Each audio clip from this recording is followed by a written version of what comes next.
El libro de Éxodo es el segundo libro de la Biblia. Continúa la trama del libro anterior, Génesis, que terminó con el nieto de Abraham, Jacob, guiando a su familia de 70 personas hacia Egipto.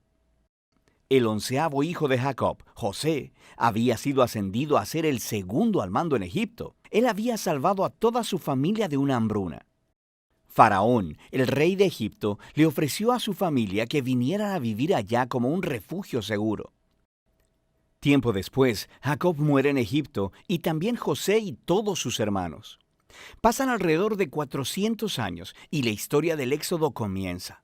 Ese nombre se refiere al evento que ocurre en la primera mitad del libro, el Éxodo de Israel desde Egipto. El libro tiene una segunda mitad que tiene lugar al pie del monte Sinaí.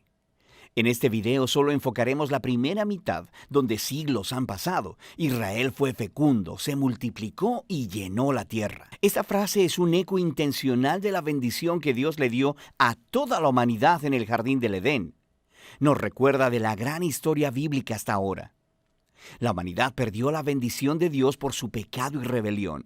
Así que Dios escogió a la familia de Abraham como el medio a través del cual restauraría su bendición para todo el mundo. Pero el nuevo faraón no ve a Israel como una bendición. De hecho, él piensa que este grupo creciente de inmigrantes israelitas es una amenaza para su poder. Igual que en Génesis, la humanidad se rebela contra la bendición de Dios. Aquí, Faraón intenta destruir la fuente de bendición de Dios, los israelitas. Él los esclaviza brutalmente, obligándolos a trabajos forzados, y luego ordena que todos los niños israelitas fueran ahogados en el río Nilo. Faraón es, hasta ahora, el peor personaje de la Biblia. Su reino ejemplifica la rebelión de la humanidad contra Dios. Faraón ha redefinido el bien y el mal de acuerdo a sus propios intereses, que aún el asesinato de niños inocentes se ha convertido en algo bueno para él. Ahora Israel clama por auxilio contra esta nueva Babilonia y Dios responde. En primer lugar, Dios da vuelta a la maldad de Faraón, cuando una madre israelita lanza a su hijo al río Nilo, pero en una cesta. Él flota sin peligro hasta donde está la propia familia de Faraón. Él es llamado Moisés y crece hasta convertirse en el hombre que Dios usará para vencer la maldad de Faraón. En la famosa historia de la zarza ardiente, Dios se le aparece a Moisés y le manda ir delante de Faraón y ordenarle que libere a los israelitas. Dios dice que Él sabe que Faraón se resistirá, así que traerá su juicio sobre Egipto en forma de plagas. Luego, Dios también dice que Él endurecerá el corazón de Faraón. Entonces, se nos presenta la siguiente parte importante de la historia, la confrontación entre Dios y Faraón. ¿Qué significa eso que Dios dice que Él endurecerá el corazón de Faraón? Es muy importante que leamos esta sección de la narración muy cuidadosamente y en secuencia. En el primer encuentro entre Moisés y Faraón, simplemente se nos dice que el corazón de Faraón se endureció. No hay implicación de que Dios hizo algo. En respuesta, Dios envía las primeras 5 plagas, cada una confrontando a Faraón y a uno de sus dioses egipcios. Cada vez, Moisés le ofrece una oportunidad para que Faraón se humille y deje ir a los israelitas. Pero después de cada plaga, se nos dice o que Faraón endureció su corazón o que su corazón se endureció. Lo está haciendo de su propia voluntad. Finalmente, es con el segundo grupo de 5 plagas que empezamos a escuchar cómo Dios endureció el corazón de Faraón. El punto de la historia parece ser este.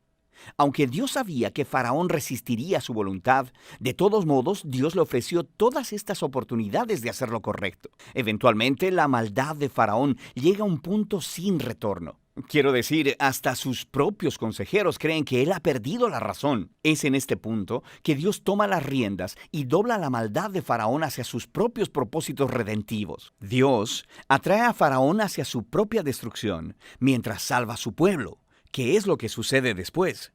Con la plaga final es la noche de Pascua. Dios le cambió las cartas a Faraón. Así como él mató a los hijos de los israelitas, Dios matará a los primogénitos de Egipto con una plaga final. A diferencia de Faraón, Dios proveyó un medio de escape a través de la sangre del cordero. Aquí la historia se detiene y nos presenta en detalle el ritual anual israelita de la Pascua. En la noche anterior a la salida de Israel de Egipto, sacrificaron un cordero joven y sin mancha, y pintaron con su sangre los dinteles de las puertas de sus casas. Cuando la plaga divina vino sobre Egipto, las casas cubiertas con la sangre del cordero fueron pasadas por alto, y el hijo primogénito fue librado. Así que cada año después de eso, los israelitas recrean esa noche para recordar y celebrar la justicia y la misericordia de Dios. Pero Faraón, por su orgullo y rebelión, perdió a su propio hijo y es movido por fin a dejar en libertad a los israelitas. Los esclavos israelitas hacen su éxodo desde Egipto, pero en cuanto se fueron, Faraón cambió de opinión. Reunió a su ejército y persiguió a los israelitas para una última confrontación. Mientras los israelitas pasan a través de las aguas sin peligro alguno, Faraón se precipita hacia su propia destrucción. La historia del Éxodo concluye con la primera canción de alabanza en la Biblia. Se llama el Cántico del Mar. La última línea declara que el Señor gobierna como rey. La canción cuenta poéticamente sobre qué trata la historia del reino de Dios. Se trata de cómo Dios está en una misión para confrontar el mal en este mundo y redimir a aquellos que están esclavizados por ese mal. Dios llevará a su pueblo a la tierra prometida, donde su divina presencia vivirá con ellos. Esta historia muestra cómo se ven las cosas cuando Dios es rey sobre su pueblo. Después que los israelitas cantan su canción, la historia da un gran giro. Los israelitas están viajando a través del desierto hacia el monte Sinaí.